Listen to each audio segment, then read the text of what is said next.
on this Friday, April 18th. I'm Yumna Naufal, and these are today's headlines. In the Holy Land, a commemoration of the crucifixion of Christ in Good Friday prayers and processions through Jerusalem's Old City. Lahza Brahimi, the UN Arab League Special Envoy to Syria, says that a deal allowed some civilians to leave homes has finally broken down. And Algeria's President Abdelaziz Bouteflika is expected to win a fourth term despite his poor health when official results are announced today. Christians in the Holy Land commemorated the crucifixion of Jesus Christ in Good Friday prayers and processions through Jerusalem's Old City. Thousands of Christian pilgrims filled the cobblestone alleyways of the Old City along the Via Dolorosa, Latin for the Way of Suffering. They carried wooden crosses and followed the 14 stations ending at the ancient Church of the Holy Sepulchre. Tradition says the church was built on the site where Jesus was crucified, buried, and resurrected. Christians believe Jesus was crucified on Good Friday and resurrected on Easter Sunday. Speaker Nabih Berri is voicing his skepticism that the parliamentary session to elect a president will be held, saying that the conditions to ensure its success are not ripe yet. He reported to As-Safir newspaper that conditions may not be ripe at the moment, but it does not mean that they will not be available before next Wednesday. The Speaker had called Parliament to convene on April 23rd to elect a president, but asked if the head of the Future Movement, MP Saad Hariri, will attend the session. He replied that he hoped so, but that he also hoped he would remain in Lebanon permanently. Media reports have linked a recent visit by Justice Minister Ashraf Rifi to Saudi Arabia and to Hariri's return to Lebanon to attend the presidential election sessions. Commenting on the session, Bidi said that they will kick off once the quorum of 2/3 of the lawmakers is met and that the election process is underway. Maronite Patriarch Sharadai is congratulating Lebanese Forces leader Samin Jaja on the announcement of his candidacy and his presidential platform. He telephoned Jaja on Thursday night and thanked him for sending a delegation to hand him a copy of his program, according to LF Leader's press office.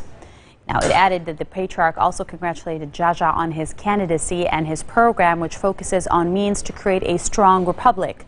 The press office said in a similar statement on Thursday that President Sulaiman made a similar call to the LF chief the day before to praise the program's clear vision for a strong Lebanon. Jaja announced last Wednesday his presidential program that focused on restoring the authority of the state against the proliferation of weapons during a time of regional unrest.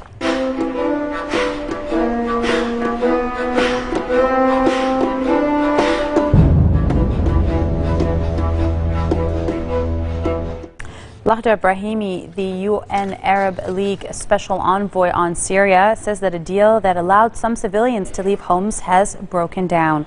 Brahimi's comments come as activists say that barrel bombs are being dropped by government forces targeting opposition-held areas in Homs after Syrian troops and pro-regime militiamen fought their way into the neighborhoods during the course of the week after besieging them for nearly 2 years. The special envoy said on Thursday that Syria's government and opposition groups should resume talks to lift the siege on Homs. Members of the UN Security Council have also expressed grave concern over the plight of civilians in fighting in the old quarter of Homs. In a statement, the U.S. ambassador to the UN, Samantha Power, appealed to all those UN member states with influence on Damascus to pressure the regime to return to the negotiating table. Algeria's President Abdelaziz Bouteflika was expected to win a fourth term despite his poor health when official results are announced today after a vote marred by low turnout and allegations of massive fraud. The results are to be unveiled in the afternoon by Interior Minister Tayyip Belays, but Bouteflika supporters were certain of victory and celebrated in the streets of the capital Algiers after polls closed on Thursday. Bouteflika's main rival, former Premier Ali Ben Fliss, said he rejected the result and alleged massive fraud and serious irregularities across the country on polling day. Figures showed 51.7% of Algerians are voting this time compared to an official but disputed figure of 74% in 2009, with only 37% of voters taking part in the capital. Coming up next, the heart of Latin America passes away. We take a look at Nobel laureate Gabriel Garcia Marquez's legacy. Stay with us.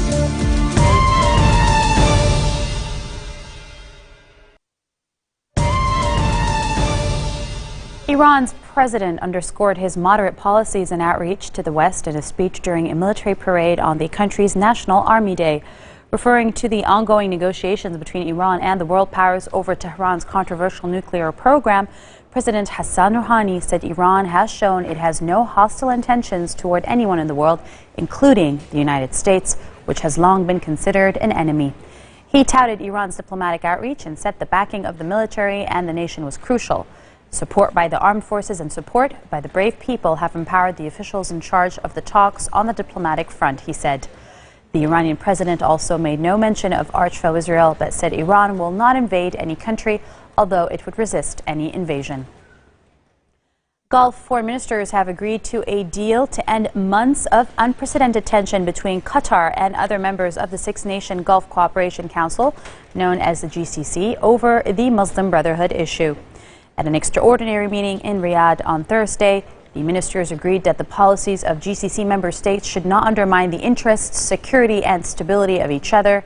Such policies must also not affect the sovereignty of a member state.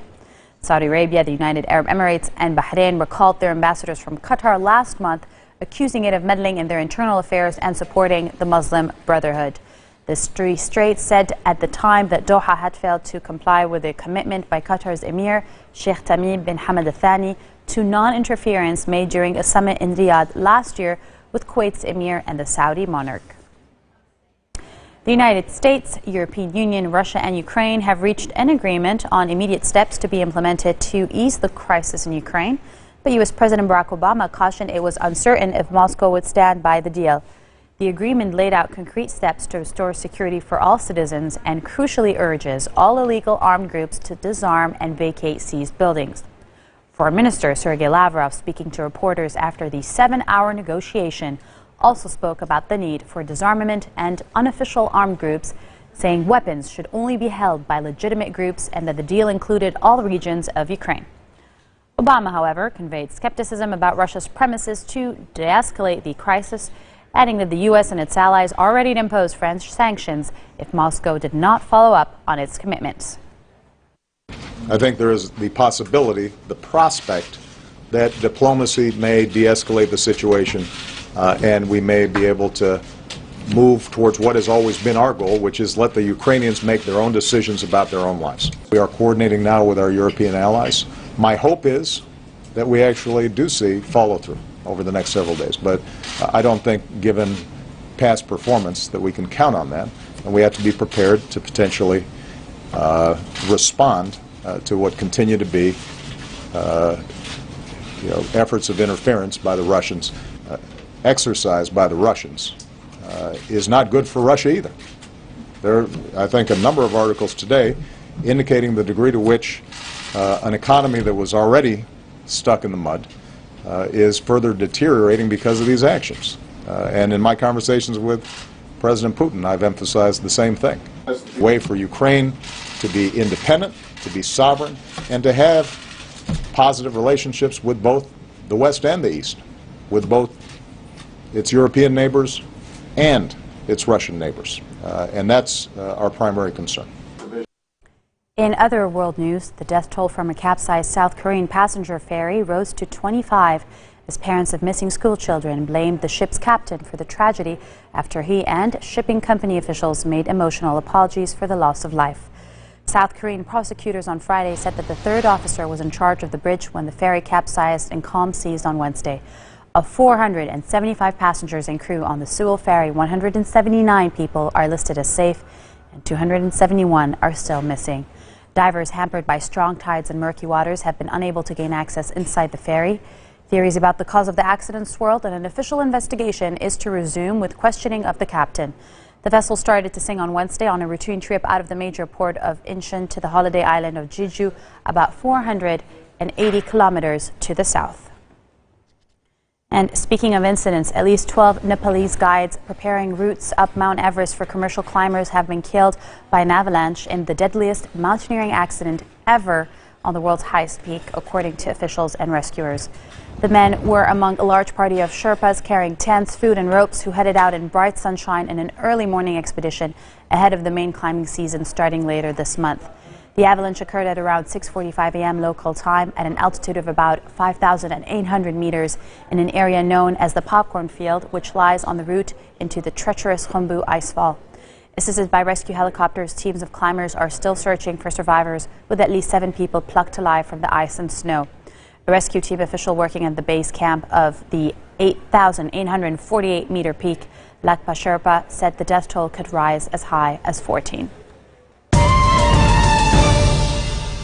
Gabriel Garcia Marquez, the Nobel laureate whose novels and short stories exposed tens of millions of readers to Latin America's passion, superstition, violence, and inequality, died at home in Mexico City around midday, according to people close to his family. He was 87 years old. Widely considered the most popular Spanish-language writer since Miguel de Cervantes in the 17th century, Garcia Marquez achieved literary celebrity that spawned comparisons to Mark Twain and Charles Dickens. His flamboyant and melancholy fictional works, among them Chronicle of the Death Foretold, Love in the Time of Cholera, and Autumn of the Patriarch, outsold everything published in Spanish except for the Bible. The epic 1967 novel, 100 Years of Solitude, sold more than 50 million copies in more than 25 languages. When he accepted the Nobel Prize in 1982, Garcia Marquez described Latin America as a source of insatiable creativity, full of sorrow and beauty, of which this roving and nostalgic Colombian is but one cipher more, singled out by fortune. And Maroon 5 frontman turned designer Adam Levine says his lack of formal fashion training is not a problem. The voice coach had some harsh words for famed designer Oscar de la Renta, who has been outspoken about his skepticism of celebrity designers. Levine admitted some celebrity lines are not the best, but his is very different. His summer 2014 women's collection is on sale now at Kmart and shopyourway.com. And the ranging pricing is from $12.99 to about $29.99 for apparel and $6.99 to $29.99 for accessories. You know, I kind of know what I like for both men and women. I think that it's a little more difficult and challenging when it's not something you can conceptualize, or it's not something you can conceive of wearing. So I need to get a little bit of help. So I got some help. And here it is. Also, you want to see kind of ideally what you would want to see, I guess, selfishly on a lady. This kind of has something to do with it too. Was your gorgeous fiance one of your helpers? No, she helped me out a little bit. Yeah, she definitely helped with some of these things, and also I just basically looked in her closet too, and we collaborated on some stuff. But I don't know. Betty White. What? She's fucking awesome. She's badass. I hope that Betty. Can we send Betty the collection? I'll do it. Okay, Miss White. I think you're gonna love this stuff. It's classic. Well, I mean, I think that I probably would tend to agree with him that a lot of those lines that come out are not the best. But I think that has less to do with formal training and more to do with just people not being as involved as they could be. So I wanted to kind of make a point to be more involved with this than your average kind of celebrity hawked fashion line. I didn't want it to just be something that I phoned in. So I was really involved in the process. And also, you know, I don't know how to read music, but I can still play. So I don't really give a shit about formal training or going to school. I mean, if I was really interested in that, then I would just still be at school. I wouldn't be doing the things that I'm doing. So you don't have to be trained in everything to be good at it. So yeah, fuck that guy. Fair point. Fair. Sorry, I don't even know who we were talking about actually. So. Oh, he's a designer. If it's Oscar de la Hoya, I don't want to say that because he'll kick my ass. But if it's the other guy, I'm pretty sure I can take him. I don't know, maybe not. I hope he's like 6'5", 250. So you have. We're gonna paraphrase this, right? Are we in a safe place? This marks the end of our bulletin for today. Now for a reminder of our top stories. In the Holy Land, a commemoration of the crucifixion of Christ and Good Friday prayers and processions through Jerusalem's Old City.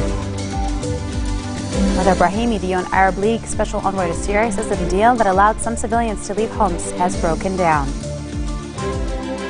And Algeria's President Abdelaziz Bouteflika is expected to win a fourth term despite his poor health, when official results are announced after a vote marred by low turnout and allegations of massive fraud. Those are your Friday headlines live on Future Television. From me and all the team here at Future News, take care and have a nice weekend.